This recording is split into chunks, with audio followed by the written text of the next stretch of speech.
Hello friends, నా పేరు కుమార్. ఈరోజు మన పుల్లటి సుగంధ నిమ్మకాయ సోడా అయితే చేసుకుందాం. 2 పుల్లటి నిమ్మకాయలు అయితే తీసుకొని మొత్తం జ్యూస్ మొత్తం పిండేసేయండి. నిమ్మకాయలు పుల్లగా ఉండాలి.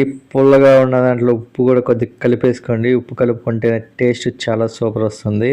తర్వాత సుగంధ కలిపేయండి. సుగంధ మీకు ఎంత కావాలంటే అంత కలుపుకోవచ్చు. ఇది మన ఇంట్లోనే తయారు చేసుకోవచ్చు. సుగంధ వేర్లు అంటే ఎక్కడైనా ఇస్తారు. పచారీ షాప్లో అయితే తెచ్చుకొని మనం కాసుకొని దాంట్లో చక్కెర పాకం కలుపుకొని ఇంట్లోనే ఈజీగా తయారు చేసుకోవచ్చు. సింపుల్గా అయిపోతుంది. దాన్నే మనం తీసుకొని కొద్దిగా దాంట్లో మనం కొద్దిగా షుగర్ సిరప్ అయితే వేసుకోవాలి.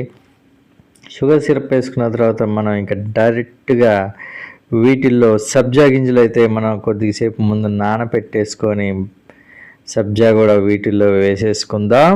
సబ్జా వేసుకున్న తర్వాత మనం ఇంకా సోడా తీసేసుకొని బిస్లరీ సోడా కానీ మీకు ఇష్టం ఏ సోడా ఉంటే ఆ సోడా అయితే తీసేసుకోండి.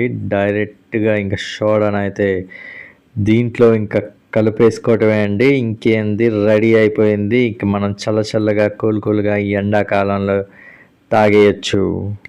Thank you friends.